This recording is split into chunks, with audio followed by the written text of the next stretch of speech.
누가복음이라고 하는 책이 있습니다. 누가복음을 보게 되면은 무슨 이야기로 시작이 되어지는가 하게 되면은 누가복음은 누구의 이야기로 시작이 되어지죠? 요한의 세례 요한의 이야기로. 아마 여러분들 교재에는 좀 없을 거예요. 제가 조금 이렇게 추가를 해놨는데요. 그러니까 좀 진행을 하다 보니까 이 부분은 조금 좀 한번 같이 보는 게 좋겠다 싶어가지고 전에 이제 복음서 할 때 주로 다루었던 그런 내용 가운데서 조금 이렇게 제가 빼놨는데, 누가복음은 세례 요한의 이야기로 시작을 하고 있다라고 하는 거고, 또 세례 요한의 탄생 과정에 대해서 대단히 길게 다루고 있는 게 특징이 되겠는데요. 자, 여기 보게 되면은 세례 요한의 이야기를 이제 탄생의 이야기를 뭘로 마치는가 하면, 아이가 자라며 심령이 강하여지며 이스라엘에게 나타나는 날까지 빈들에 있으니라라고 이런 이야기로 이제 마무리를 짓고 있습니다. 자, 이 이야기가 무슨 이야기가 되는가 하게 되면은 세례 요한이 어디서 성장을 했다는 얘기가 되는 거예요. 빈들이라는 얘기가 어디예요? 이제 당시 유대인들이 사는 어떤 그런 그 형태들 가운데 광야에 사는 사람들이 누구였죠? 에세네파라고 하는 사람들. 이거 쿰난 공동체라고 하는 걸로 그 유적이 이제 발견돼 가지고 많은 관심을 불러일으키고 그런데, 그건 우리가 이제 그 이스라엘 역사 마지막 부분에도 이렇게 봤습니다. 숫자는 적었지만 가장 큰 영향을 미친 공동체가 어디라고요? 에세네파예요. 에세네파의 특징이라고 하는 거가 뭔가 하게 되면은 말씀이라고 하는 겁니다. 이 쿰난 공동체에서 이제 그 유적이 발견되어지면서 많은 관심을 불러일으킨 게 뭔가 하게 되면 그 항아리에 보관되어져 있던 사본들, 이런 것들이 이제 이렇게 되겠는데, 이 사람들은 그 성경 말씀을 대단히 중요하게 여겨서 그 말씀 중심으로 살아가던 것 같은 말씀 공동체라고 하는 것과, 그리고 또 하나는 무슨 공동체인가 하면 경제 공동체, 경제 정의를 실현한 사람들이었다라고 하는 겁니다. 자, 근데 세례 요한은 어디 출신이라는 거예요? 자, 이 빈들 출신이라는 게 지금 여기에서 뭐를 여기 중요시한다고요? 첫 번째가 뭐라고요? 말씀. 말씀이라는 게 뭘 얘기를 하는 거예요? 말씀이라는 게 뭘 얘기를 해요? 성경 말씀대로 산다는 게 구체적으로 뭘 얘기를 하는 거라고요? 율법. 그 율법대로 산다는 게 뭘 한다는 거예요? 우리는 말씀대로 산다라고 하는 어떤 이런 것들을 우리가 막연하게 생각을 하는 거예요. 성경 말씀대로. 성경 뭐 아주 많은 말들이 있으니까 뭐 해야 된다고요? 실마리. 아무거나 갖다 잡아 당긴다고 되는 게 아니거든요. 목에 딱 그 코를 잡아 당겨야지 딱 풀려나가죠. 똑같은 이치로다가 우리가 성경의 말씀대로 산다, 율법대로 사는 걸 얘기하는 거, 율법은 그건 뭘 말하냐라고 한다는, 모든 사람들이 다 어떻게 살기를 바라는 거예요? 골고루 다 잘 사는. 그와 같은 운동을 펼쳐나가던 사람들이 누구였는가 하면 에세네파였다라고 하는 거고, 그가 이제 등장해가지고 외치는 말이 뭐라고요? 때가 찼고 하나님 나라가 가까이 왔으니. 하나님 나라가 가까이 왔다라고 하는 거가 뭘 얘기를 하는가 하게 되면, 이 땅에 뭐가 실현될 때가 됐다는 거예요? 율법에서 얘기하고 예언자들이 꿈꿔오던 그와 같은 하나님 나라가 임하는 그 사건, 이제 그 일이 가능해지게 됐다. 그 일이 이제 본격적으로 시작되어진다라고 지금 이렇게 선언하는 거가 이제 되는 거죠. 근데 누가복음은 세례 요한의 이야기로 이제 시작이 되어지고요. 그 이후에 나가서 보다 보게 되면은 마태복음, 마가복음, 누가복음, 공관복음 이렇게 얘기를 하는데, 마가복음이나 마태복음에 없는 내용들을 많이 이제 다루고 있습니다. 잃어버린 양 한 마리의 이야기, 길 잃은 양의 이야기예요. 자, 이런 얘기, 그리고 이제 또 세리와 이제 탕자의 세리와 바리새인의 기도의 이야기. 그러니까 또 하나가 이제 뭔가 하게 되면은 우리가 잘 알고 있는 탕자의 이야기. 탕자에게 탕자라고 표현하지 않고 두 아들 이렇게 얘기를 하고 있는데, 자, 여기, 이것도 전에 우리가 복음서 할 때 다 얘기를 했던 건데, 이 비유와 이제 대비되는 말씀을 우리가 하나 또 찾아낸다라고 한다고 하게 되면 뭐가 찾아질 수 있다는 거죠? 무슨 이야기요? 구약의 창세기에 나오는 누구의 이야기요? 요셉의 이야기와 우리가 같이 연결돼서 생각해 볼 수 있다. 뭘 가지고 그렇게 얘기를 할 수 있는가 하면 제일 좋은 것. 그 다음에 뭐요? 가락지, 산들 소화지. 자, 이런 것들이 뭘 얘기를 하는가 하게 되면 하나님께서 누군가를 통해서 그 시대의 이와 같은 요셉이 했던 것과 같은 일을 하시겠다라고 하는 그 조건부가 뭐가 되는가 하게 되면은 첫째 아들과 둘째 아들이 있는데 뭐라는 얘기예요? 둘째 아들의 특징이라는 거가 뭐라고요? 둘째 아들의 특징이라는 게 뭐라고요?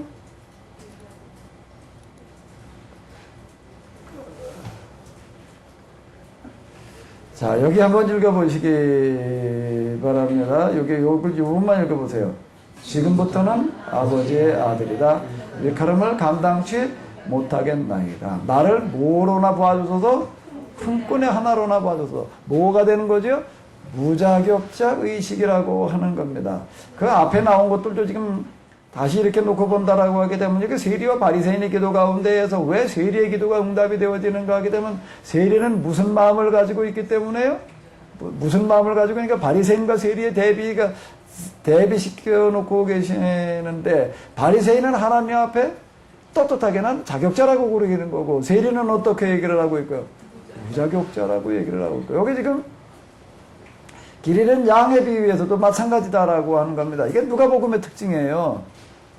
이게 누가복음의 특징이다라고 하는 겁니다. 길 잃은 양 한 마리를 찾아가는 목자, 그 양의 입장에서 놓고 볼 때에는 목자가 찾아갈 만한 무슨 자격이 있어서가 아니라 불쌍히 여기는 마음으로라고 하는 걸로 다 이렇게 볼 수가 있는데, 자, 그러니까 누가복음의 특징이라고 하는 것은 뭔가 하게 되면 바로 이와 같은 부분들이에요. 무자격자 의식을 가진 사람을 통해 가지고도 하나님께서 하시고자 하는 일이 뭔가 하게 되면은 그 사람을 통해서 무슨 일을 하시겠다는 게 요셉이 온 애굽의 기근의 문제를 해결하던 것과 같은, 무슨 문제 받고 얘기를 하면 먹는 문제, 더 받고 얘기를 하면 무슨 문제, 율법이 꿈꾸고 있는 그 문제를 해결하시겠다. 이제 교회사로 넘어가면서 이 부분은 우리가 이제 한번 이렇게 보자고. 그러니까 헬레니즘이 추구하고 있는 가치관과 헤브라이즘이 추구하고 있는 가치관이 어떻게 다른가 하면 이제 바로 이런 부분들이 이제 아주 중요한 어떤 그런 게 되겠는데, 자, 여기에서는 어떤 마음을 가지라는 거라고요? 지금 여기 누가복음에서 지금 우리에게 쭉 그려주기는 것은 무슨 마음이어야 된다는 거예요? 무슨 마음? 무자격자 의식이라고 하는 겁니다. 무자격자 의식이라고 하는 것을 통해서 하나님 앞에서 우리가 어떤 일이 되어지려고 한다라고 하게 되면 항상 어떤 자세요? 무자격자 의식이다라고 하는 겁니다. 그 다음에 이 누가복음에 또 얘기를 하는 걸 보게 되면 다른 복음서에는 없는 부자와 누구 얘기요? 나사로. 자, 부자는 왜 지옥을 갔나? 나사로는 왜 천당을 가고?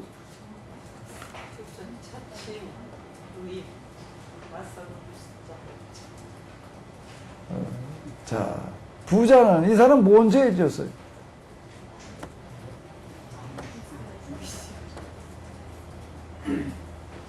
자, 이건 누가복음에 다 나오는 이야기들입니다.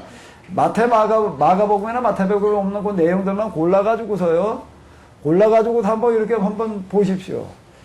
아마 저희 복음서 세미나에 오신 분들은 아마 공감복음 대조서 제가 이렇게 만드는 거 있으니까 그걸 보게 되면 한눈에 이렇게 보입니다. 그냥 읽게 되면 마태복음 있고 마가복음 있고 누가복음 있고 요한복음 이렇게 하면 안 보여요. 안 보여요.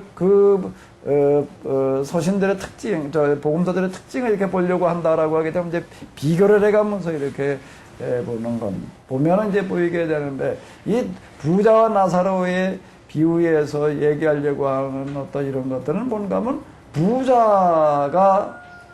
부자로 살아가는 것은, 부자로 살아가는 건 뭐라는 거예요? 그것 자체가 하나의 큰 뭐라고요?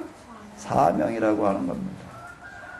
그걸 망각해버리게 되면은, 자, 다시요. 우리가 하나님 앞에서, 우리가 기독교인이 여호와를 하나님으로 믿는 사람이 해야 될 회개가 무슨 회개라고요? 어디 가서 수 퍼먹고 뭐 어쩌고 저쩌고 한 거? 그걸 뭐 더 얘기할 거 어디도 없고, 그런 거나 회개했다면 다 한 건가? 진짜 해야 될 회개가 무슨 회개라고요? 내가 뭐가 돼야 된다? 복의 근원이 되어서 무슨 걸 해야 된다? 세상 모든 사람들 어떻게 해야 된다고요? 잘 살게 해놔야 돼요. 아멘? 하나님께서 물으실 물음이에요. 내가 그분 앞에서 넌 도대체 무슨 일을 해놓고 왔냐? 난 그냥 예수께 날 위해 돌아가신 걸 지금 믿고 용서함 받는다는 날 굳게 믿고 구원의 확신을 가지고 살다 왔습니다. 그러면 뭐라고 그러실까? 어우 대단한 거 했다. 그러실까? 자, 과연 왜 웃으셔요?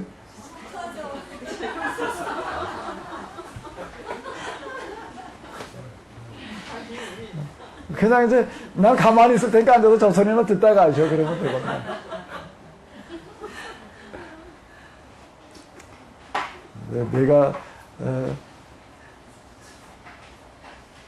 내가 뭐 울기 전에 닭 울기 전에 3번 나를 부인하리라. 이렇게 베드로가 닭 우는 소리를 듣고 회개했다.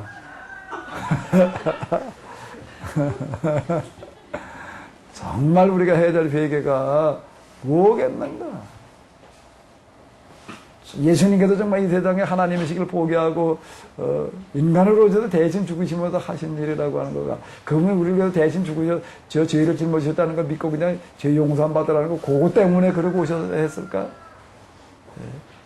그것 때문에, 그것만을 위해서, 그걸 믿는 거, 그리고 구원받는 게 그게 진짜 복음이라고 그래야 되나?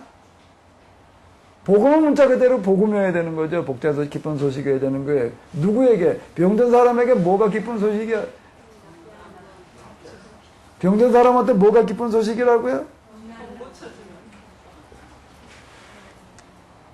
제가 요즘은 세미나 요청을 받는데 무슨 세미나 요청인가? 뭐 건강 세미나로 하세요.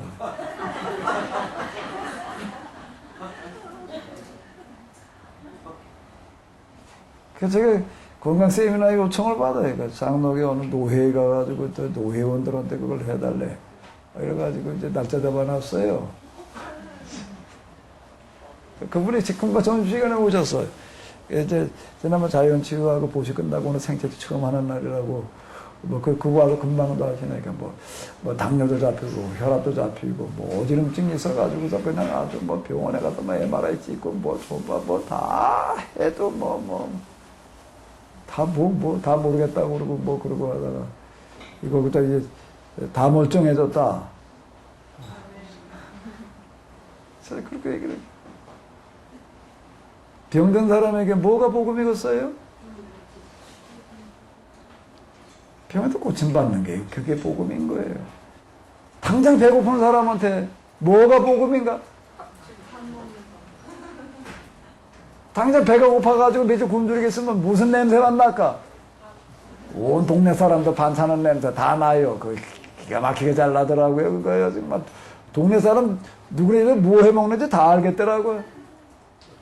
집 없는 사람한테 뭐가 복음일까? 뭐가 복음일까? 맨날 방패소리 듣고 있는 사람한테 뭐가 복음이겠어요? 집 한 칸 가지는 게 평생 소원인 겁니다. 이 복음이라고 하는 그 얘기는 그렇게 뭐 예수님 믿고 죽은 다음에 천당 가는 이것만을 얘기하려고 하는 데 있는 게 아니라는 거예요. 우리의 현실에 가장 급박한 문제들을 해결하는 게 복음해야 되는 거죠. 여긴 부자와 나사로의 거지 나사로의 얘기 가운데서 얘기하려고 하는 게 뭐라고요? 나에게 돈이 주어져 있다라고 하는 건 축복으로 볼 수 있는 게 이 사람은 그걸 축복이라고 생각을 하고 어떻게 하고 있다는 거예요? 한번 읽어봐봐요. 한 부자가 있어 자색 옷과 배운 비옷을 입고 날마다 호화로이 그래가지고 이건 나에게 좀 축복이라고 그러고 누리고 있는 거예요. 누리고 있는 거예요. 그러니까 용납될 수 없다는 얘기가 되는 거죠. 이게 다 누가복음에서 얘기하고 있는 겁니다. 누가라고 하는 사람은 안디옥 출신이라고 이렇게 생각되어지는데 사도 바울을 통해서 복음을 접하고 난 다음에 그는 예수님의 복음이 이렇게 느껴지는 거예요. 이 얘기 속에는 이게 뭔 얘기가 되는가 하게 되면 그건 누가는 우리가 잘 알다시피 뭐 사도 바울의 주치의 겸 선교 동역자 겸 그럼 결국에 가서는 누가복음은 물론 누가가 썼다라고 얘기를 하지만은 결국은 누구의 복음서라고 얘기할 수 있는 거예요? 사도 바울. 그 사도 바울의 영향, 그 그늘 속에서 만들어지는 어떤 그런 복음서라고요. 그 사도 바울이 복음을 얘기를 할 때는 어떻게 얘기를 했느냐? 그가 직접 예수님을 만나고 그러지는 못했지만 어디서 우리는 찾아볼 수 있는 누가복음에도 찾아볼 수 있는 거예요. 누가가 자기 조수인데 뭐 사도 바울을 통해서 복음을 받아들였을 사람으로 보여지게 되는데 그러니까 사도 바울의 선교 여행을 따라다녔죠. 바나바를 통해서 복음을 받아들여 바나바 쫓아갔겠지. 바울을 통해서 복음을 받아들여서 평생 선교 동역자 겸 주치의로다가 따라다녔던 그와 같은 사람이 지금 써내려가고 있는 어떤 이런 것들은 자 그들은 이 복음을 어떻게 받아들이고 있는가 지금 이렇게 얘기를 하고 있다라고 하는 겁니다. 헬레니즘과 우리가 헤브라이즘 비교해가 나아가면서 보는데요. 이 헤브라이즘의 지상 과제로 여기고 있는 건 뭔가 하면 바로 이건 벌써 아주 역사 태고 쪽부터 무슨 문제를 해결하려고 드는 거예요? 모든 사람 다 골고루 어떻게 하게 하는 거예요? 잘 살게 해놓는 데 있다라고 하는 겁니다.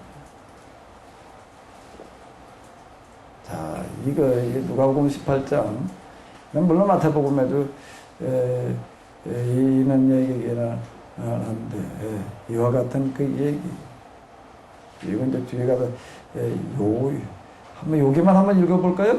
내가 오히려 한 가지 부족한 것이 있으니 내게 있는 것을 다 팔아 가난한 자들을 나눠 그리하면 하늘에서 보화가 내게 있으리다. 그리고 와서 나를 쫓으라. 이걸 어떻게 이해를 해야 되느냐?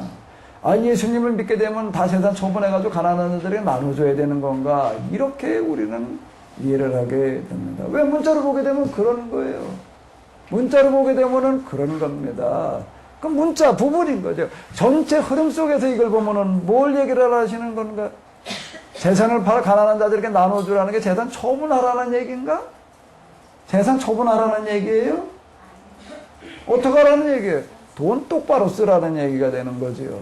돈을 어디다 써야 되느냐라고 하는 거를 얘기하는 거. 돈이라고 하는 게 뭐냐라고 하는 거, 부자가 된다라고 하는 건 뭐라는 얘기예요? 사명이라는 걸 얘기하려고 하는데 있다라는 거죠. 왜? 성경에도 지향하고 있는 거가 아예 시작부터 뭐기 때문에요? 내가 뭐가 되어라? 복의 근원이 되어서 땅의 모든 족속이 너를 인하여 복을 얻을 것이니라. 이게 큰 흐름이고 여기가 줄기예요. 이게 매듭이고 이게 실말이라고요. 우리가 그 흐름에서 이렇게 놓고 본다라고 하게 되면 예수님께서 율법과 선지자를 이루러 오신 분이 그냥 재산 다 처분해라. 만약에 이걸 예수님께서 얘기하신 게 문자 그대로 우리가 받아들이려고 한다면 그럼 여러분도 집에 가서 뭐부터 처분해야 돼? 뭐부터 처분해야 돼? 왜 그런 거 얘기 안 해? 예? 그렇게 처분해가지고 다 나눠주고 있나, 그럼? 그럼 기독교에 되는 조건은 아무것도 가진 게 없는 영세민여야 되네? 예? 그리고 그냥 어디 가도 월세방으로 뭐 살아야 될 일이네. 예? 여기 보게 되면 뭐라고 그랬으니까, 어떻게 팔아라고 그랬으니까? 다 팔아요, 다 팔아. 남겨놓고 팔아가 아니라 다 팔아 가난한 자들에게 나눠주라고 하는 이 말씀대로 하려고 한다라고 하게 되면 교회 다닌다는 게 이렇게 대단히 어려운 거라고요. 그죠? 그럼 우린 다 그냥 다 가난해지기 운동인가? 그런 건 하자는 얘기인가? 그 말이 안 되는 거예요. 이게 말이 안 돼. 말이 안 돼. 그럼 돈 있는 사람은 교회 나올 수도 없네. 이거 실천하는 사람이나 나올 수 있는 얘기지.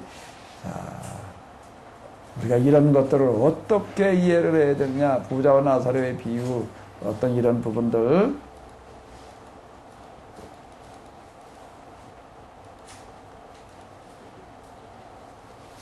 여기 보게 되면 또 세리, 삭개오에 관한 이야기가 나오는데, 삭개오의 고백이라고 하는 거, 그러니까 예수님을 만나고 나가지고도 하는 얘기가 무슨 일을 하고 있는 거예요? 한번 읽어봐봐요. 주여 보시옵소서, 내 소유의 절반을 누구에게 나눠주겠사오며? 가난한 자들에게 주겠사오며. 여기서 예수님께서 세리 삭개오를 만나가지고 하셨던 얘기, 삭개오 내려와라. 내가 오늘 내 집에 가서 좀 쉬어야 되겠다. 내 집에 가서 있다가, 그거 이외에는 나와 있지를 않습니다. 무슨 얘기를 했는지가 전혀 없어요. 전혀 없는데, 여기 삭개오가 이거 한 일을 보게 되면 예수님께서 하시는 말씀들 일들이라고 하는 게 무슨 일이라는 거예요? 무슨 일이라는 거예요? 가난한 자들의 문제를 해결하는 어떤 이런 거잖아요. 그러니까 삭개오가 이 일을 실천을 하고 있는 거지. 그래서 뭐라고 얘기를 해? 이 사람은 누구의 자손이라고? 왜 아브라함의 자손이라고 그러는가? 아브라함의 사명이라고 하는 게, 아브라함의 할 일이라고 하는 게 뭐기 때문에, 뭐가 되어가지고? 복이 되어서 세상 모든 사람도 어떻게 하는 거라고요? 복 받고 살게 하는 게 아브라함의 자손이 해야 될 일이에요. 아멘? 자, 그러면 이제 우리가 여기쯤에서. 자, 우리가 아까, 점심 먹기 전에 읽었던 그런 말씀, 이렇게 보게 되면, 여기 보게 되면은, 지혜 있고 진실한 청지기가 되어 주인에게 그 집 종들을 맡아 때를 따라 양식을 나눠줄 자가 누구냐. 주인이 이를 때 그 주인이 이렇게 하는 것을 보면 그 종이 복이 있으리로다. 내가 참으로 너에게 이르노니 주인이 그 모든 소유를 저에게 맡기리라. 무슨 책에 나오지요? 뭔 책에 나와요? 누가복음. 몇 장이요? 12장. 자, 누가복음은 이런 부분들. 누가복음에만 나오는 그런 이야기들을 갖다 우리가 놓고 본다라고 하게 되면은 이런 이야기를 뭐 하는 자가 되어라? 양식 나눠주는 자가 되어라. 자, 요한복음이라고 하는 책이 있습니다. 요한복음으로 넘어가서 우리가 한 곳만 좀 보자. 병든 나사로, 죽은 나사로 살리시는 이야기. 자, 그 이야기 가운데에서 어디만 보시는가 하게 되면 여기만 한번 읽어봐봐요. 한번 다 같이 보시기 바랍니다. 나는 너희의 생명이 나를 믿는 자는 죽어도 살겠고 무릇 살아서 나를 믿는 자는 영원히 죽지 아니하리니 이것을 내가 믿느냐. 여러분들 어때요? 이것을 여러분들은 믿어요? 여러분들은 이걸 믿어요? 또 아멘 하면은 뭘 아멘 하냐고 그럴까봐. 그럼 안 믿어요? 믿어요? 그럼 해석을 해봐. 뭔 뜻이에요? 영원히 사는 거. 영원히 사는 거. 이게 해석을 해봐. 부자가 이 병든 나사로 살리는 얘기가 마태마가 누가복음에 있어요? 없어요? 없어요. 어디에만 나와요? 요한복음에서는 이걸 아주 중요하게 다루고 있는데, 그러면 요한복음에서는 이 얘기를 통해서 뭘 말하려고 그러나? 이렇게 해석 좀 해봐요. 믿는다고 그러셨잖아요. 내가 뭘 믿느냐고 그러지 않을 테니까 해석을 해봐. 이게 뭐한 뜻이에요?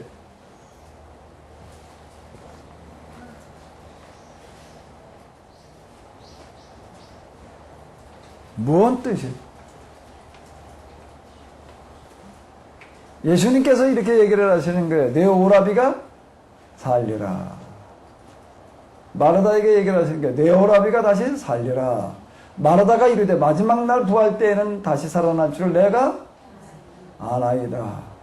예수님께서 이르시되 나는 부활이요 생명이니 나를 믿는 자는 죽어도 살겠고 무릇 살아서 나를 믿는 자는 영원히 죽지 아니하리니 내가 믿느냐가 아니라 내가 뭘 믿느냐? 이거가 뭐예요? 이거가 있으면 뭐가 있는 거예요? 저것도 있겠지.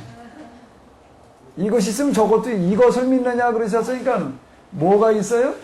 저것도 있는 거예요. 저것은 뭐가 저것이에요?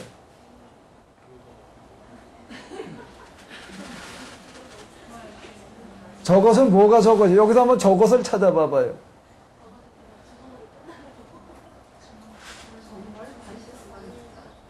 정말 다시 산다. 이것을 믿느냐 그러니까 이제 이것을 얘기하면 저것은 뭐예요? 저거 말고 이걸 믿느냐? 저건 뭐가 저거죠?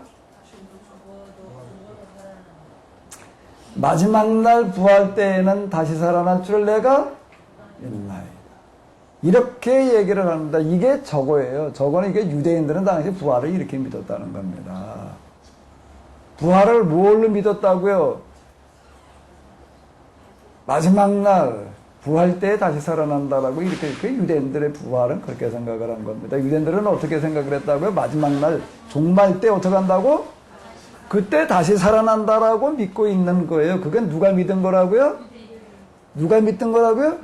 유대인들. 그러니까 야 그래 맞다. 그러시나? 우리는 부활을 믿어요 안 믿어요? 언제 부활한다고? 언제 부활한다고 우리는 믿고 있는 거죠? 이건 주님께서 오실 때 다시 부활한다라고, 그죠? 무덤에 갈라지고 뭐 우는 뭐, 그죠? 그 우리 교회당을 지려면 어디다 갖다 지어놔야 되는 공동묘지 옆에다 갖다 지어놔야 돼. 온전 대비해서, 부활 때를 대비해서. 그래야 될 판이네. 자, 유대인들은 그렇게 부활을 믿었습니다. 마지막 종말 때, 그때 가가지고도 부활한다라고, 이렇게 믿은 거예요. 근데 예수님께서는 뭐라고 얘기할 때, 나는 뭐라? 부활이요 생명이 나를 믿는 자는 죽어도 살겠고, 무릇 살아서 나를 믿는 자는 영원히 죽지 아니하리니, 뭘 믿느냐? 이게 뭐예요, 그러니까? 나중에 종말 때 가도 부활하는 거야? 그럼 언제 부활하는 거? 지금 어디서? 여기서 내가 부활에 참여했다라고 하는 거. 그걸 믿느냐라고 지금 요한복음이 이렇게 얘기하고 있다는 겁니다. 그럼 우리가 그동안 믿고 있던 부활은 어디에 가까워요? 저거에 가까워요? 이거에 가까워요? 그럼 우리 뭐 유대교이냐 기독교이냐?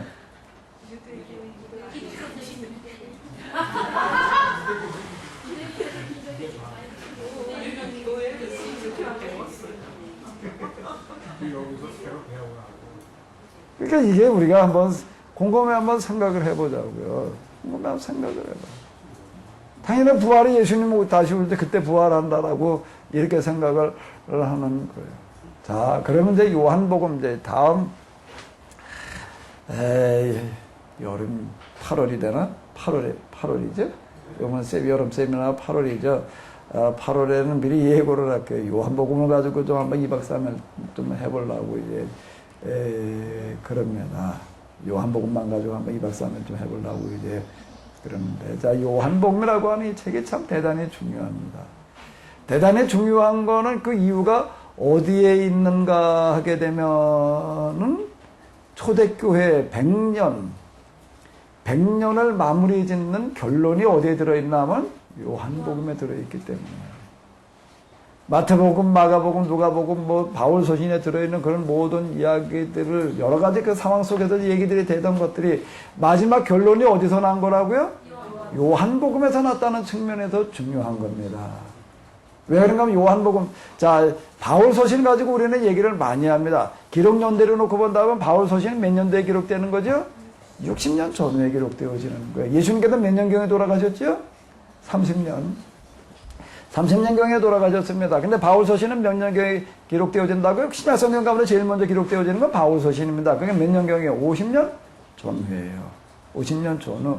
그러고 나서 이제 70년으로 넘어가면서 70년, 80년 그러면서 이제 복음서가 기록되어지기 시작을 합니다. 제일 먼저 기록되어지는 게 마가복음, 마태복음, 그 다음에 마태복음, 그 다음에 뭘? 누가복음. 그리고 나서 이제 맨 마지막으로 기록되어지는 게 뭐예요? 요한복음. 요한복음 몇 년경에 기록되어지는가 하면 90년대 말. 90년대 말. 바꿔 얘기를 한다라고 하게 되면 신약성경 가운데도 제일 마지막에 기록되어지는 게 뭐라고요? 요한복음, 요한문서들이라고 하는 거예요. 사도 요한이 쓴 글들이 신약성경에 맨 마지막에 쓰여지는 건데 그 중에 이제 요한복음이라고 하는 게 들어있다라고 하는 겁니다. 그러니까 요한복음에 들어있는 내용이 결국에 가서는 뭔가 하게 되면은 초대교회 100년을 마무리 짓는 결론이다라고 하는 건데 근데 그 중에도 왜 이 죽은 나사로 살리시는 이야기가 요한복음에만 들어있는가라고 얘기를 한다라고 하게 되면 요한복음에 의도하고 있는 것 중에 하나가 뭔가 하면 이걸 통해서 뭔가 말하려고 하는 게 있는 건데 그게 뭘 얘기를 하는 거라고요? 뭘 얘기를 하려고 하는 거래요? 종말에 관한 문제가 도대체 우리가 어떻게 봐야 되느냐. 종말과 부활의 문제. 부활, 종말 다 같은 걸 묶어가지고 볼 수 있는 거잖아요. 처음에는 사도 바울 서신을 통해 가지고 어떻게 생각을 했는가 하면 이야 예수님께도 언제 오신다? 금방 오신다고도 생각을 했습니다. 그걸 무슨 종말론이라고 그래요? 임박한 종말. 그래가지고 금방 예수님 오실 줄로 그냥 어떻게 생각해요? 여기 섰는 자 중에 인자가 구름 타고 다시 오는 것을 어떻게 할 자도 있느니라? 눈으로 볼 자도 있느니라 그래가지고 예수님께서 이제 금방 오신다고 이렇게 생각을 했어요. 그런데 한 사람들은 다 죽어. 다 죽다 보니까 이제 어떻게 생각을 하는 거예요? 금방 오시는 게 아니라 좀 천천히 오시는구나. 천천히. 그래서 그걸 뭐라고 불러요? 임박한 종말론에서 뭐로 넘어가죠? 지연된 종말론으로 넘어갑니다. 그러다 보니까 또 한쪽에서는 어떻게 얘기를 하냐면 종말이 없다고 또 얘기하는 사람들도 나와요. 그러면 임박한 종말론이 맞아요? 지연된 종말론이 맞아요? 아니면 폐지된 종말론이 맞아요? 질문이 잘못됐다고? 이런 문제가 심각하게 그때도 논의가 돼요. 그래서 요한복음에서 내는 결론이 뭐라고요? 종말을 임박으로 봐야 돼? 지연으로 봐야 돼? 아니면 폐지로 봐야 돼? 요한복음에 의하면 뭐예요? 뭐예요? 실현된 종말론이라는 겁니다. 무슨 종말론이요? 종말은 이미 와 있어요.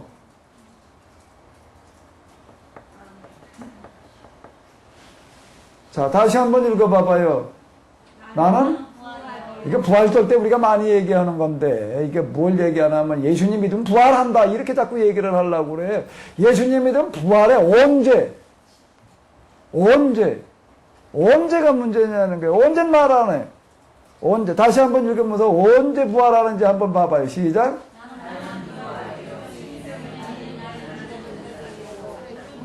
무릇 살아서 나를 믿는 자는 죽지 아니하리니 이것이 뭐예요? 여기서 이것이 부활. 무슨 부활? 실현된 종말론. 무슨 종말론이요? 언제 실현됐어요? 언제 실현됐어요? 지금 여기서 실현된 종말. 예수님을 구세주로 받아들이는 그 순간 이미 종말은 부활은 어떻게 한다는 게 내 안에서 이미 내 안에서 어떻게 되는 거죠? 이미 내 안에서 어떻게 되는 거예요? 시작됐다는 겁니다. 이미 내 안에서 어떻게 된다고요? 시작되는 거예요. 단지 뭐가 남은 거죠? 시작됐으니까 뭐가 남은 거죠? 완성이 남은 거지. 종말이 예수님 오실 때 시작되는 게 아니라는 겁니다. 부활이 예수님 오실 때 그때 시작되는 게 아니라 부활이 어떻게 되는 거예요? 이미 시작되는 거예요. 이미 시작된 거예요. 이건 무슨 종말론이라고요? 실현된 종말론. 실현된 종말은 또 뭐라고 그러나 하면 내재된 종말론. 종말은 지금 어디에 와 있는 거예요? 우리 현실 속에 와 있는 거예요. 이미 여기에 들어와 있어요. 이미 지금 여기에 아주 이게 지금 여기에라는 게 이게 중요한 주제가 됩니다. Here and now. 뭐라고요? 한번 해보죠. 아주 좀 유식해져 보시자고. 다 같이 시작. 해봐요. 다 같이 Here and now. 시작. 언제 종말이 시작됐다고요? 먼 하늘 이상한 구름만 떠도 행여나는 내 주님 오시는 거예요. 그리고 기다려야 될 게 아니라 이미 시작됐습니다. 뭐가 시작된 거죠? 종말이, 부활이, 뭐에 바꿔 얘기를 하면은, 그 종말이, 부활이 시작됐다는 게 뭐예요? 부활이 시작돼서 내 안에 뭐가 부활 믿어지는 거? 믿어지는 거? 내 안에서?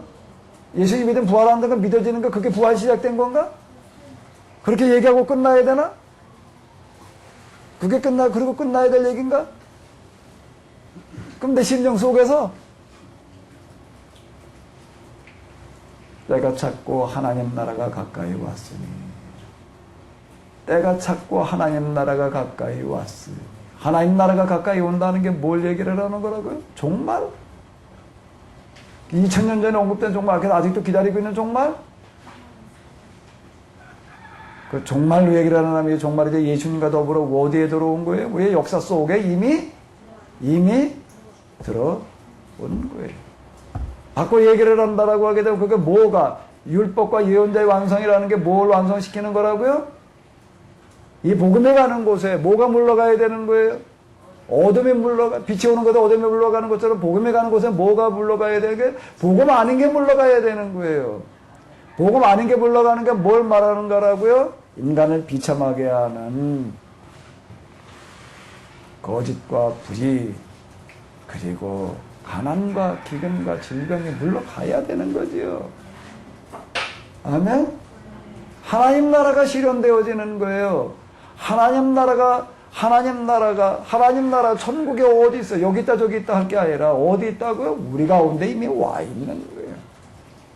구약에서 율법에서 그리고 예언자들이 그렇게 꿈꾸고 그렇게 외쳐오던 하나님 나라는 지금 우리들 가운데 이미 와 있는 줄로 믿습니다. 어떻게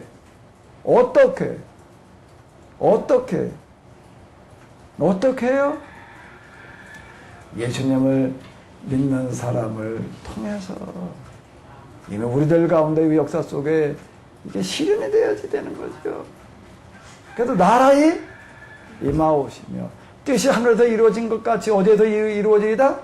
땅에서도 이루어지이다. 오늘날 우리에게 뭘 주시고 우리가 우리에게 죄진자를 사해 준 것 같이 우리의 죄를 사해 주시고, 금방 나보고 건강쌤이 나와서 해달라고 그러던 분 금방도 앉아서 하시는 얘기가 뭐 어지럼증, 뭐 고혈압, 당뇨 뭐 이래가지고 뭐 그냥 꼼짝도 못하고 그러고 하다가 뭐 이랬다고.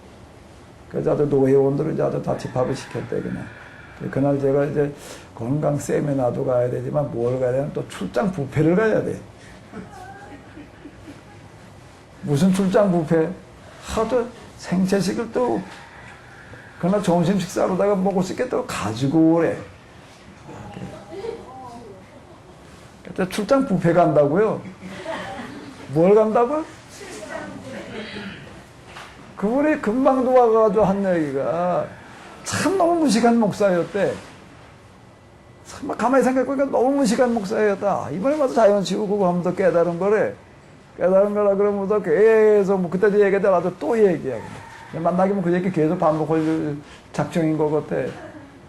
뭐냐니까 오늘날 우리에게 일용할 양식을 주옵시고를 너무나도 몰랐다. 오늘날 우리에게 일용할 양식을 주옵시고 그 다음에 뭐가 나와요? 그러면 뭐가 먼저? 영적인 게 먼저인가? 그분이 깨달았다는 게 그걸 깨달은 거예요. 아, 영적인 게 먼저가 아니라 뭐가 먼저로구나? 아, 육체가 먼저로구나. 아멘? 아, 여긴 전혀 그러고 안 믿으시는가 보네. 그 다음에 제사함의 문제가 나오는 거를 이것만 육체의 문제 내버려두고 그냥 그 관심도 없고 그냥 맨날 뭐 영적인 건 뭐 그것만 한다고 그냥 그러고 붙들고 있었다가 얼마나 무시겠냐. 뭐 그러고 금방도 하고 하시는 얘기. 자, 히브라이즘 사고에서는 뭐가 먼저라고 말하지 않아요. 육체 속에 영혼이 들어있는 거지요.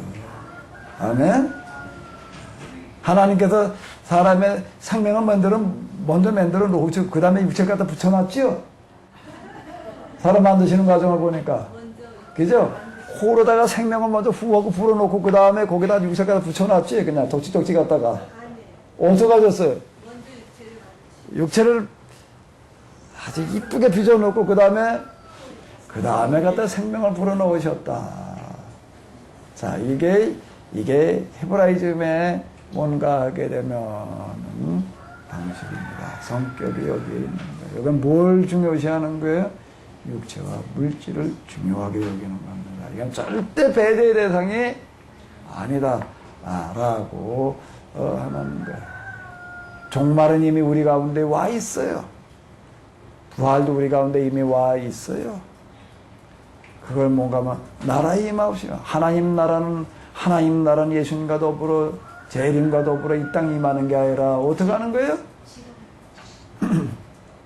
지금 여기에도 예수님을 믿는 사람이 있는 곳에, 예수님을 믿는 사람이 가는 곳에 하나님 나라가 임해야 되는 거예요. 아멘? 하나님 나라가 임하게 해야 되는 거예요. 그러니까 우리는 누구인가 하면 등에다 뭘 짊어지고 다니는 사람이 하나님 나라 짊어지고 다니는 사람이어야 돼. 아멘?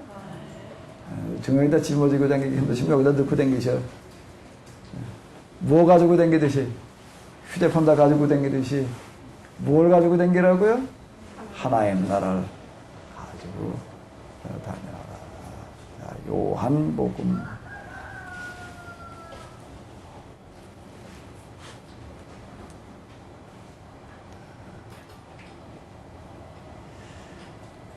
여기 이 성만찬도 보게 되면은 뭔가 하게 되면 다 양식 주시는 얘기고, 예수님께서 마지막으로 제자들에게 하신 그런 얘기도 요한복음을 이야기하게 되면 뭐예요? 자, 읽어보시기 바랍니다. 여기 뭘 먹어라? 뭘 먹어라? 예수님께서 제자들에게 부활 승천하시기 직전에 하신, 마지막으로 하시는 얘기가, 하시는 일이 뭐예요? 뭐예요? 아침 식사 준비해 주셨어요. 불 펴가지고 거기다가 떡과 고기를 구워주시는 거. 구워 놓고 끝나신 게 아니에요. 집어주시는 거예요. 와서 조반을 먹어라. 자, 이 누가복음의 연장인 요한복음, 저 사도행전에 의하게 되면은 자, 성령께서 임하십니다. 성령께서 임하시고 난 다음에 하는 일이라고 하는 게 무슨 일을 하는 거죠?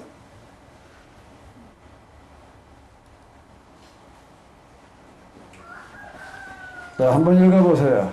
믿는 사람이 다 함께 있어 모든 물건을 서로 통용하고 또 재산과 소유를 팔아 각 사람의 필요를 따라 나눠주고 날마다 마음을 같이하여 성전에 모이기를 힘쓰고 집에서 떡을 떼며 기쁨과 순전한 마음으로 음식을 먹고 하나님을 찬미하며 또 온 백성에게 칭송을 받으니 주께서 구원 얻는 사람을 날마다 더하게 하시니라. 자, 이 얘기가 어디 무슨 책에 나온다고요? 사도행전 누가 쓰는 거지요? 누가가 쓴다. 누가가 쓰고 있다. 누가는 누구의 그늘 밑에 있는 사람이라고요? 사도 바울 그늘 밑에서. 그러니까 결국에 가서 누가복음은 누구의 복음이라고, 누가 이해한 복음이라고 얘기할 수가 있다? 사도 바울의 복음서다라고 얘기할 수 있을 만큼. 누가가 쫓아다닌 게 사도 바울이고, 누가가 만나고 있는 사람들이 다 누가가 따로 여기저기 사람 만나러 다니는 게 아니에요. 사도 바울이 만나는 사람들을 만나가지고서 거기서 자료들을 얻는 거예요. 그리고 자료를 얻었다는 얘기가 뭔가 하게 되면은 사도 바울이 예수님에 관한 어떤 이런 것들을 갖다가 쭉 전해 듣게 되는데 어느 부분에 관심이 있었는가 하면 이런 부분에 관심이 있었다라고 하는 것들을 여기에서 보여주고 있는 겁니다. 성령이 임하고 난 다음에 성령을 받은 사람들이 하는 일이라고 하는 건 뭐예요? 뭘 하는 거예요? 모든 물건을 어떻게 하고 서로 또 재산과 소유를 팔아 각 사람의 필요를 따라 나눠주고. 자, 이 얘기가 되는 거예요. 주님의 성령님이 내게 임하셨으니 이는 누구에게 복음을 전하게 하시려고? 가난한 자들에게 뭘 보고 뭘 전하게 하시려고? 가난한 자들의 복음이 뭐라고요? 가난한 자들의 복음이 뭐라고? 죽은 다음에 천국 가는 거지요? 죽은 다음에 천국 가는 거? 가난한 자들에게 복음을 전하게 하시려고 내게 기름을 부으시고 나를 보내사 보로된 자에게 자유를 눈먼 자에게 다시 보게 하며 전파케 하고 눌린 자를 자유케 하고 그 다음에 뭐라고요? 맨 마지막에 주님의 은혜를 전파케 하려 함이라. 지금 이게 일어나고 있는 겁니다. 세례 요한에게 제자들 통해 가지고 하시는 말씀 뭐라고요? 소경이 보며 앉은 뱅이가 고르며 문둥이가 깨끗함을 받으며 죽은 자가 살아납니다. 그 다음에 뭐라고요? 가난한 자에게 복음이 전파된다 하라. 자, 제자들에게 맨 마지막으로 갈릴리 사역을 마치시면서 반복해서 당부하시는 얘기가 뭐라고요? 오병료 칠병예를 통해서 하시는 얘기가 뭐라고요?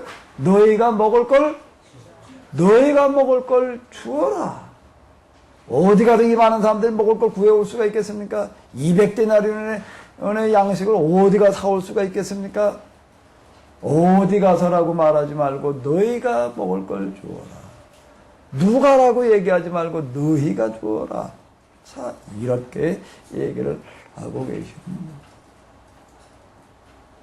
양식 나눠줄 자가 누구냐? 때를 따라 양식 나눠줄 자가 누구냐? 지혜롭고 슬기로운 청지기가 되어 때에 따라 그 종들에게 양식을 나누어 줄 자가 누구냐. 자, 이런 얘기가. 자, 2장이고 3장. 자, 3장으로 넘어가게 되면 또 이제 성전 비문에 이제 안전뱅이고 일으키는 이야기가 나오고 있습니다. 그 이야기 쭉 나가다가 결국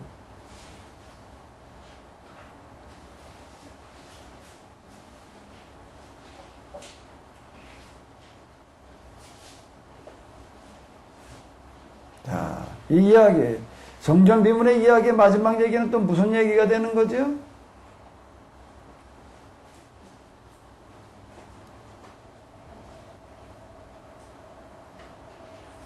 한번 읽어보시기 바랍니다. 사도들이 큰 기쁨으로 주 예수의 부활을 증거하니 우리가 큰 은혜를 얻어 그 중에 핍족한 사람이 없으니 이는 밭과 집 있는 자는 팔아 그 판 것의 값을 가져다가 사도들이 발 앞에 두며 저희가 각 사람의 필요를 따라 나눠주미러라.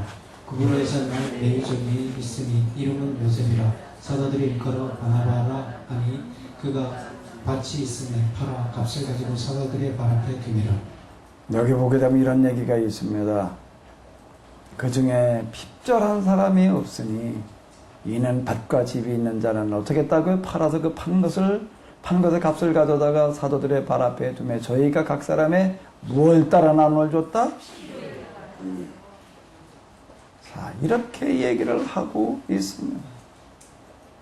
생전에 예수님께서 하셨던 그런 말씀들, 그리고 이제 부활 이후 성령이 임하고 난 다음에 초대교회가 하는 일들이 도대체 무슨 일을 하고 있는 건가?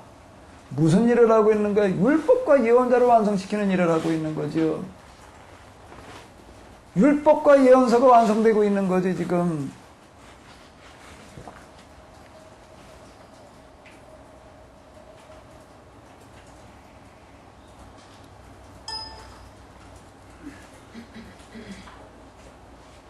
자, 이제 오순절 방언 성전 비문 안전뱅이가 일어나는 그와 같은 그 이야기가 뭘 얘기를 하는 거라고요? 뭐가 실현되어지는 거라고요? 율법과 예언자가 완성되어지는 이야기. 완성. 그리고 이제 이 복음이 스데반 그 다음에 이제 바나바 이런 사람들을 통해 가지고서 어디로 전해지는가 하게 되면 이방 세계로 전해지게 됩니다. 초대교회 가장 중요한 문제는 뭔가 하게 되면 이 복음의 유대교의 한계를 넘어서는 어떤 고와 같은 그 이야기들이 되는 건데, 자 이제 완결 짓는 사람이 누군가 하면 사도 바울. 사도 바울의 한 일이라고 하는 것은 뭔가 하면, 자 율법을 해석해서 뭘로다가요? 율법에서 복음을 해석해내는. 그 다음에 또 그걸로 끝나지 않고 복음을 어떻게 하는 거예요? 재해석하는 그와 같은 그 일을 하게 되는데,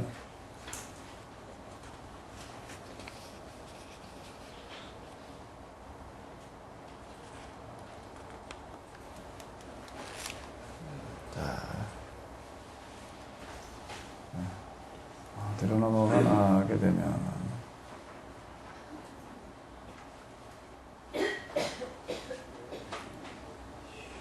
로마서로 가보자고요.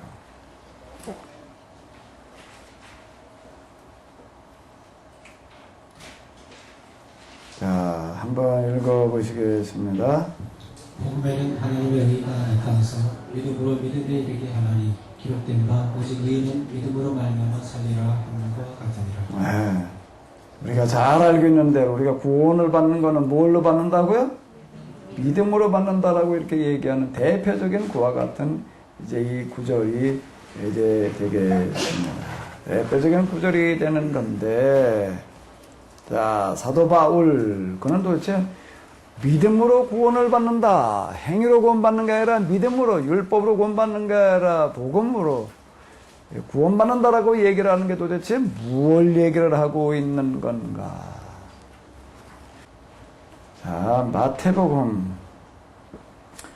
산상수훈이라고 얘기하는 부분을 좀 몇 구절 한번 찾아서 보도록 하겠습니다.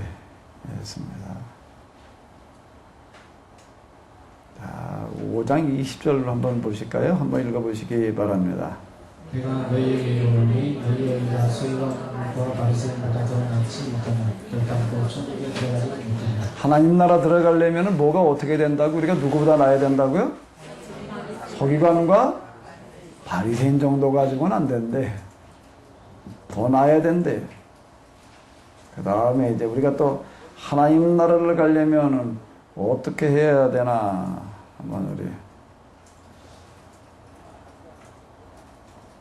자, 여기 21절부터 한번 쭉 좀 나가면서 한번 읽어보시겠습니다. 여기부터 한번 읽어보세요. 이 사람이 마음과 살인치 말라. 누구든지 살인하면 심판을 받게 되리라 하였다는 것을 너희가 들었으나 나는 너희에게 이르노니 형제에게 나가는 자마다 심판을 받게 되고 형제에 대하여 나가라 하는 자는 공의에 잡히게 되고 이러한 놈이라 하는 자는 지옥불에 들어가게 되리라. 그러므로 예물을 제단에 드리다가 거기서 내 형제에게 원망 들을 만한 일이 있는 줄 생각나거든 예물을 제단 앞에 두고 먼저 가서 형제와 화목하고 그 후에 와서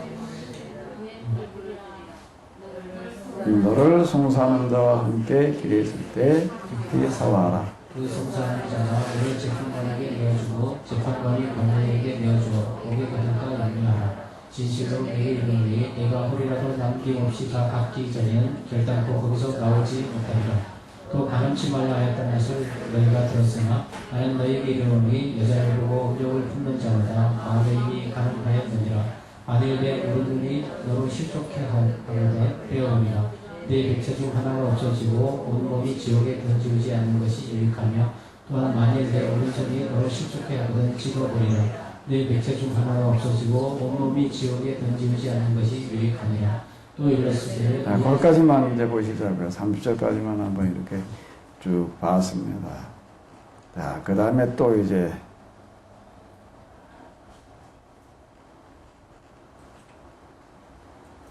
39절로부터 조금 몇 구절 또 읽어보겠습니다. 나는 너희에게 이르노니 악한 자를 대적지 말라. 누구든지 내 오른편 뺨을 치거든 왼편으로 돌려대며 또 너를 송사하여 속옷을 가지고자 하는 자에게 그것까지도 가지게 하며 또 누구든지 너를 억지로 오리를 가게 하거든 그 사람과 신리를 동행하고 내게 구하는 자에게 주며 내게 구고자 하는 자에게 거절하지 말라. 또 내 이웃을 사랑하고 내 원수를 미워하라 하였다는 것을 너희가 들었으나 나는 너희에게 이르노니 너희 원수를 사랑하며 너희를 핍박하는 자를 위하여 기도하라. 아멘. 그래서 거기까지만 또 보고 그 다음에 마지막으로 48절 한번 읽어봐봐요. 그러므로 하늘에 계신 너희 아버지의 온전함과 같이 너희도 온전하라. 누구처럼 온전하라고요? 하늘에 계신 하나님처럼. 21절 또 하나 여기 한 문제 의절만 읽어보도록 하겠습니다. 나더러 주여 주여 하는 자마다 천국에 다 들어갈 것이 아니요 다만 하늘에 계신 내 아버지 뜻대로 행하는 자라야 들어가라. 자, 공갈복음 특히 마태복음에 나타나는 이런 말씀에 의한다라고 그래 구원받으려면 뭘로 받아요? 행위로 받아요? 믿음으로 받아요? 이거 믿음으로 받나? 복음서에는 놀랍게도 복음서에는 우리가 믿음으로 구원받는다는 얘기가 단 한 구절도 없어요. 단 한 구절도 없어요. 내 믿음이 너를 구원하였느니라는 그런 구절이 나오긴 나오지만 누구에게 하신 얘기죠? 12의 혈병 같은 여자에게 내 믿음이 너를 구원하였느니라. 여기도 구원은 뭘 말하는 거예요? 혈병으로도 고침받은 것을 가리켜 얘기를 하는 거죠. 우리가 지금 얘기하는 것 같은 그런 구원받는 거건 상관없는 이야기다라고 하는 겁니다. 상관없는 얘기예요. 자, 복음서에는 그렇게 구원받는 데 있어서요. 다 뭘로 받는다고요? 행위로 받는 거예요. 나더러 주여 주여 하는 자마다 다 하나님 나라에 들어갈 것이 아니라 천국에 들어갈 게 아니라 누구만? 오직 하늘에 계신 내 아버지의 뜻대로 하나님의 뜻이 뭐라고요? 모든 사람이 다 어떻게 되는 거? 골고루 잘 살게 하는 사람만 뜻대로 행하는 자라야 들어가리라. 하나님 나라 들어가는 게 그렇게 아무렇게나 그냥 막 들어가는 게 아닌 거예요. 여기는 뭐 그냥 믿음으로 예수께 달려 돌아가신 게 믿기만 하면 없어요. 그럼 어디로 넘어가면은 그런 얘기가 나오는가 하게 되면은 어디로 넘어가게 되면은 바울 서시로 넘어가게 되면은 이제 믿음으로 구원받는다는 얘기가 많이 나오고 있습니다. 사도행전 바울 서시로 넘어가서 주 예수를 믿어라. 그리하면 너와 내 집에 구원을 얻으리라. 뭐 이제 천하에 구원을 얻을 만한 다른 이름을 주신다. 뭐 그런 얘기. 오직 누구? 나사렛. 이외에는 구원을 얻을 만한 다른 이름을 주신 적이 없다. 자, 이러고 나가게 됩니다. 자, 그러면은 누구 얘기가 맞아요? 예수님 얘기가 맞아요? 사도 바울 얘기가 맞아요? 예수님 얘기가 맞아요. 예? 누구 얘기가 더 중요해? 사도 바울 얘기가 더 중요해? 예수님 얘기가 더 중요해?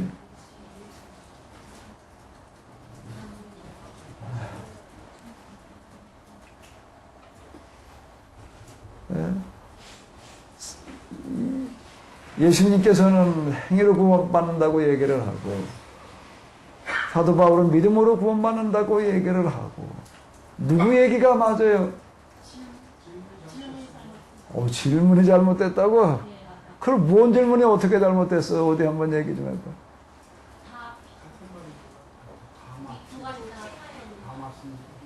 다 맞아요?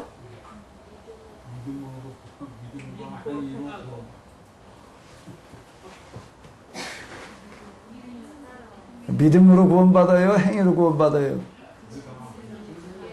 질문이 잘못됐어요. 자, 그럼 사도 바울이 하는 얘기는 도대체 무슨 뜻일까요? 사도 바울이 하는 얘기는 도대체 무슨 뜻일까?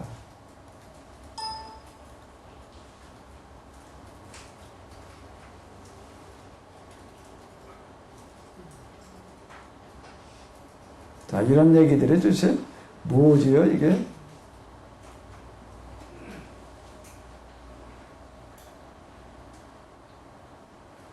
자, 여기서부터 제가 아까 주르르. 이게 다 어디서 나오는 얘기라고요? 어느 복음서에 나온다고요? 누가복음. 여기서 얘기하고 있는 공통점이 있죠. 여기까지만 한번 봐봐요. 공통점이 뭐라고요? 뭐라고요? 안 보인다고요? 제가 아까 얘기를 했잖아요. 뭐라고요? 무슨 의식? 무자격자. 무자격자 의식이라고 하는 건 누가복음에서는 유독 많이 얘기를 하고 있습니다.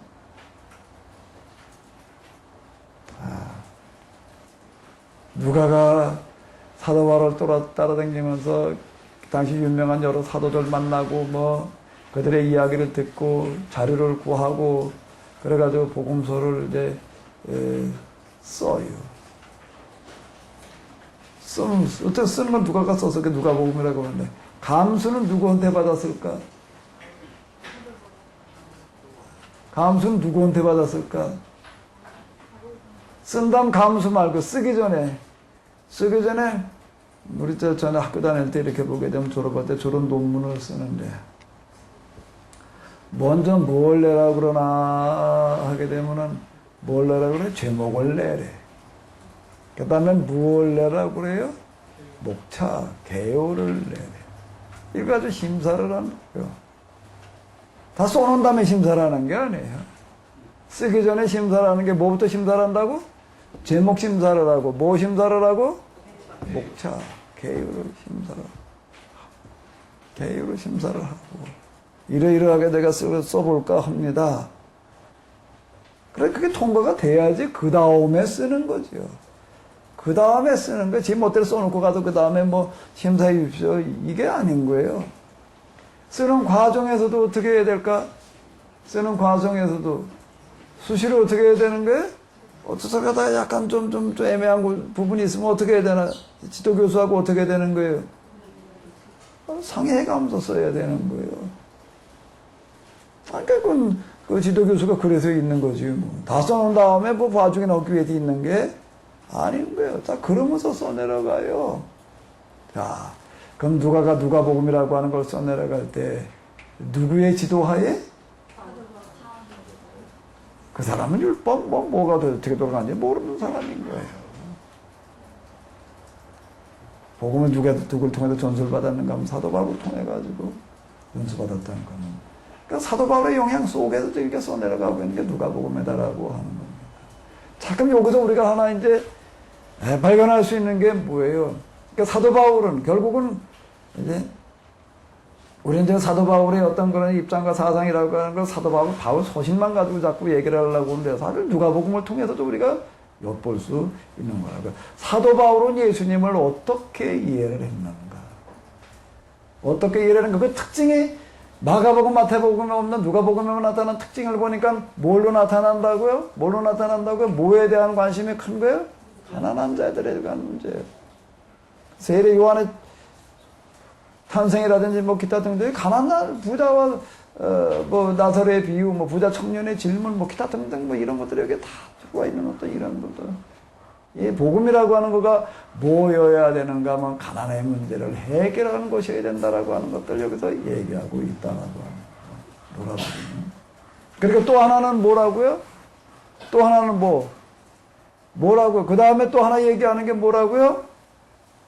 그 문제가 어떻게 해결되느냐는 거예요. 그 문제가 어떻게 해결되느냐라고 할 때 어떻게 해결되어야 된다고요? 하나님 앞에서 가져야 될 마음 자세가 무슨 자세라고? 세리와 같은 자세, 길 잃은 양 한 마리와 같은 자세여야 된다라고 하는 겁니다. 내가 문제하고 내가 자격이 없는 자다라고 얘기를 하는 세리 두 아들의 비유 차이를 내서 얘기를 하고 있는. 그러니까 뭐야? 무자격자 의식이라고. 왜 길 잃은 양 한 마리가 되나? 왜 세리가 되나? 왜 첫째 아들, 모범당 첫째 아들, 둘째 아들, 개망난이 중에서 왜 개망난이인가? 왜?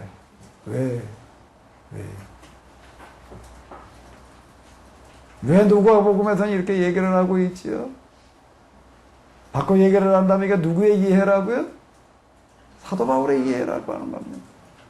사도 바울은 우리가 하나님 앞에서 가져야 될 자세가 무슨 자세다? 무자격자라고 하는 자세. 왜? 왜 그렇게 생각을 할까?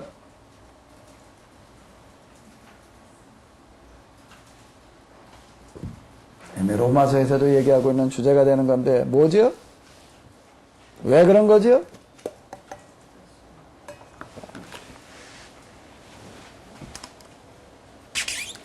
왜 내가 하나님 앞에 무자격자일 수밖에 없나? 나는 지금 우리 안에 들어있는 아니야? 아닌 거예요. 무슨 양이어야 돼? 길 잃은 양이어야 되는 거지. 옛날엔 길을 잃었다가 이제 예수님 통해서 이제 길 찾았어. 우리 그렇게 생각을 하게 되는데 그건 완전 거꾸로고, 전엔 내가 길을 잃어버렸는지도 안 잃어버렸는지도 모르고 멀쩡하게 나는 바른 길 가고 있는 줄 알았는데 예수님을 만나고 보니까 나는 뭐야? 길 잃은 양이었어. 길 잃은 양이야. 내가 지금 누구라 길 찾은 양이에요? 길 잃은 양이에요? 길 잃었다가 이제 길 찾은 양이라고? 내가 지금 바리새인이어야 돼? 세리여야 돼? 두 아들 가운데 모범생 첫째 아들이어야 돼? 개망난 둘째 아들이어야 돼? 이렇게 얘기를 하는 겁니다. 왜? 왜? 금방 얘기를 했잖아요. 왜? 왜? 어디 한번 읽어봐봐요. 다시 한번 읽어봐봐요.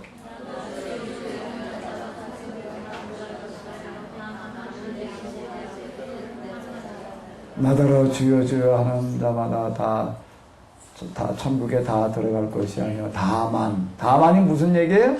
오직 하늘에 계신 내 아버지의 뜻대로 행하는 자라야 들어가리라. 또 그 다음 여기 한번 읽어봐봐요. 그러므로 하늘에 계신 너희 아버지 온전하신 것 같이 너희도 어떻게 해라? 그걸 얘기하시기 이전에 뭔 얘기가 되는가 하게 되면 뭐 이런 얘기예요. 나는 너에게로 낙한 자를 대적지 말라 누구든 내 왼쪽을 때리거든 어디도 돌려대며 왼쪽 돌려대며 송사에 속옷을 가지고 자는 자에게는 뭐까지 벗어주고? 겉옷까지 벗어주고 너를 억지로 몇 일을 가게 하거든? 오리를 가게 하게 된 심리를 동행해주고 구하는 자에게 주며 네게 구고자 하는 자에게 거절하지 말라. 또 네 이웃을 사랑하고 네 원수를 하나였다는 것을 너희가 들었으나 나는 너에게 이르노니 너희 원수를 사랑하면 너희 핍박하는 자를 위하여 뭘 해라? 자, 이런 말씀들을 읽다 보니까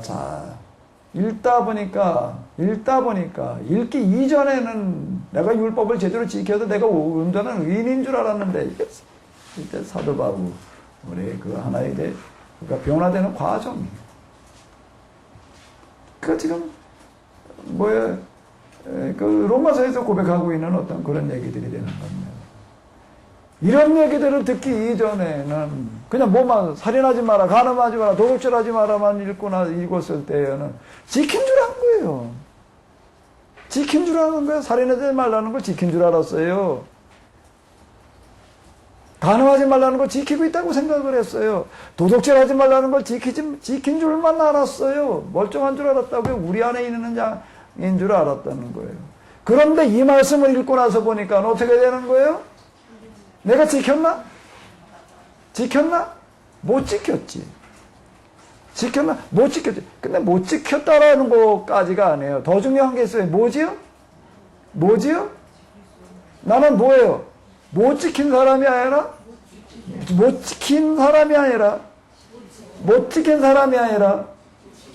지킬 수 없는 사람이라고 하는 겁니다. 못 지킨 사람으로만 끝날 이야기가 아니라 예수님의 말씀은 우리로 하여금 뭐가 되게 하시는 거예요? 지킬 수 없다는 것을 보게 하시는 거예요. 지킬 수 없다는 것을. 그래서 그 얘기가 누가복음에 그렇게 많이 얘기되고 있는 거다. 무슨 양이라고 나는? 옛날엔 길 잃었다 이젠 찾았다고?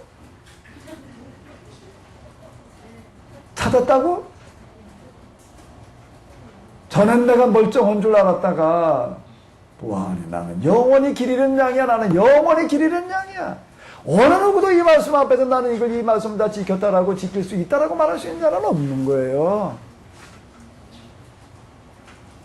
누가복음. 자, 그러니까 순서가 어떻게 되는 거예요? 이제 마가, 마태, 그 다음에 뭐요? 누가복음. 그 다음에 어디로 넘어가는 거죠? 바울서신. 요한복음.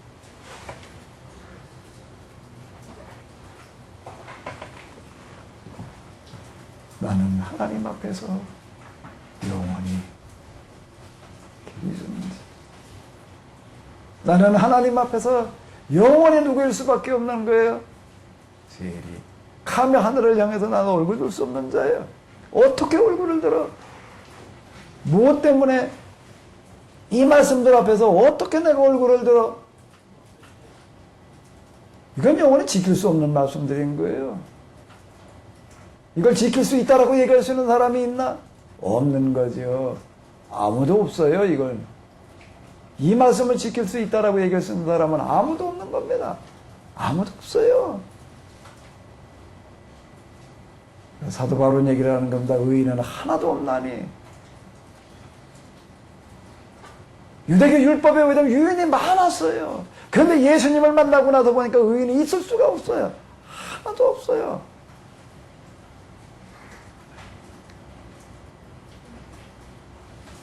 다 냄새나는 무덤이었지. 회칠한 무덤이요. 껍데기만 그냥 회칠만 해놨을 뿐이지 다 속에는 썩어 냄새나는 송장만 들어있었지. 다 이 얘기가 되는 겁니다. 무자격자.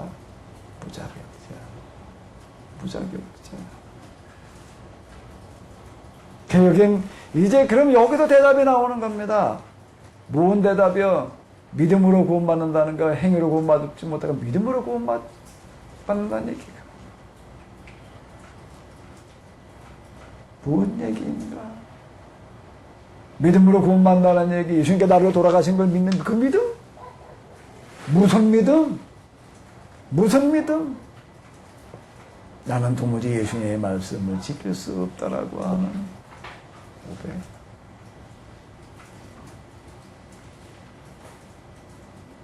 그 고백으로 구원받는다는 얘기가 되는 거죠. 예수님께 나를 위해 돌아가셨다는 그 믿음이라고 하는 거, 그 다음에 되는 겁니다. 그런 너를 위해서 내가 대신 죽었다. 그런 너를 위해서 내가 대신 죽었다. 그 다음에 뭐가 어떻게 되나?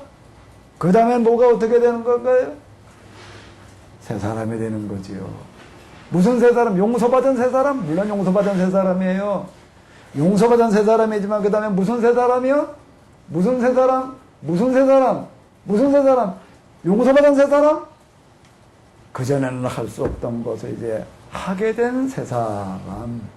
실천하게 된 새 사람. 어떻게 그걸 내가 실천하게 돼? 그게 십자가의 능력이라는 겁니다. 십자가의 능력은 우리를 용서하는 능력으로 끝나는 게 아니에요. 그러면 그걸로 끝난다라고 얘기를 하게 되면 십자가에 대한 모독이 되는 겁니다. 십자가의 능력은 실천하지 못해서 죽을 수밖에 없는 우리를 용서하시는 능력. 절반. 그 다음에 나머지 절반은 뭐라고요? 실천하지 못하는 우리로 하여금 그 다음에 뭐하게 하는 능력? 실천하게 하는 능력. 그 능력을 사도 바울은 뭐라고 얘기를 하는 거죠? 성령의 법이라고 얘기를 하고 있습니다. 이제 이게 우리가 사는 건 내가 사는 게 아니다. 내 안에 누가 사신다고요? 그리스도께서 사시는 것이다. 그러니까 우리가 이제 뭘 하게 되더라도 뭘 어떤 걸 해놓더라도 그 이제는 그건 내가 하는 게 아니야. 누가 하는 거예요? 내 안에 계시는 예수님, 내 안에 계시는 주님이신 성령께서 하시는 거예요. 그래도 뭐라고요? 성령의 능력이라고, 성령의 열매라고 이렇게 이야기를 하고 있습니다. 그럼 나는 뭐예요? 나는 뭐예요? 무자격자일 뿐인 거예요. 무자격자일 뿐이라고 하는 겁니다. 무자격자. 사도 바울 이제 사도 바울 그가 얘기하려고 하는 거야. 이런 거, 그걸 지금 우리는. 자, 이제 순서대로 가보자고요. 마가복음, 그 다음에 뭐요? 마태복음, 그 다음에 뭐요? 누가복음, 그 다음에 뭐요? 바울서신, 그 다음에 어디로 가는 거지요? 요한복음에서 강조하려고 하는 건 무슨 종말론이라고요? 무슨 종말론? 실현된 종말론. 뭘 실현해? 뭘 실현해요? 뭘 실현하는 종말론? 나를 믿는 자는 죽어도 살겠고 무릇 살아서 나를 믿는 자는 영원히 죽지 아니하리니 내가 이것을 믿느냐. 뭘 실현해? 뭘 실현하는 종말론? 뭐가 실현된 종말론? 뭐가? 부활이 실현됐다는 게 뭐예요? 부활이 실현됐다는 게 뭐예요? 뭐가 실현되어지는 거예요? 뭐가 실현된 종말론이에요? 종말의 미래에 있는 게 아니라 지금 여기서 이루어졌다? 그럼 끝나야 될 얘기인가? 뭐가 실현되어져요? 뭐가 실현되어져야 돼요? 하나님 나라 윤리가, 하나님 나라 윤리가 실현되는 곳에 하나님 나라가 임하는 거지. 그 윤리가 뭐예요? 산상수훈의 윤리예요. 산상수훈에서 예수님께서 이쪽을 때리걸라고 어딜 내줘라? 이쪽을 내라. 송사하여 내 겉옷을 얻고자 하는 자에게 뭐까지 벗어줘라? 속옷까지 벗어줘라. 너로 하여금 오리를 가고자 하는 자에게 어디까지 가져라? 심리까지 가져라라는 이런 영원히 지킬 수 없는 말씀인 거예요. 그게 뭔가 하면 하나님 나라 윤리. 그러니까 왜 하나님 나라 윤리? 하늘나라에서나 실현될 수 있는 윤리. 그런데 그 윤리가 이제 어떻다고요? 예수님으로 말미암아 어디서 이루어진다고요? 역사 속에서 지금 그게 실현된, 그래도 실현된 종말론이지.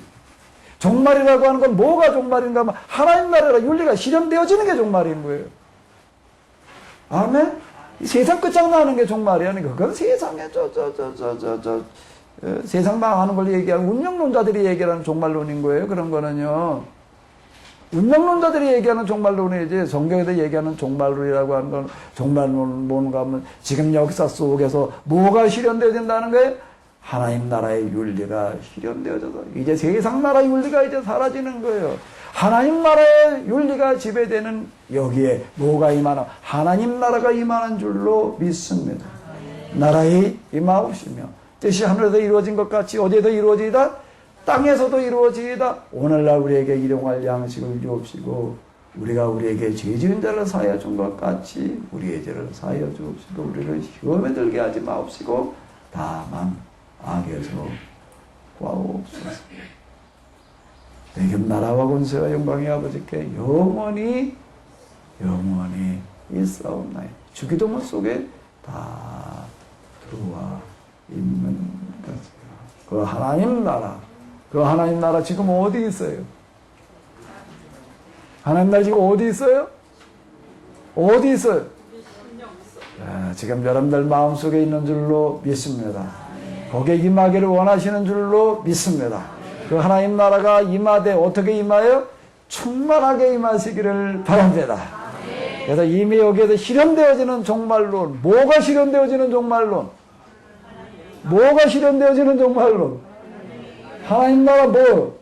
윤리가 실현되어져야 그게 종말이죠. 아멘? 그래야 앞뒤가 맞아요. 그래야 앞뒤가 맞아요. 앞뒤가 맞아야지요. 아멘? 앞뒤가 맞아야지 말이 되는 거예요. 헬레니즘의 마지막 완결자 아리스토텔레스는 얘기를 합니다. 비모순의 법칙. 말할 때 모순이 안 돼야 되는 거예요. 모순이 안 돼야 된다는 거예요. 비모순의 법칙을 얘기를 하잖아요. 나는 아버지이고 아들이다. 말이? 내가 내 아버지다. 말이? 그러니까 이게 맞느냐 틀리냐는 건 뭐만 재보면 되나? 말이 되는지 안 되는지만 재보면 돼요. 그렇게 어려운 게 아니에요. 누구나 다 할 수 있어요. 아멘? 좀 쉬었다 하도록 하겠습니다.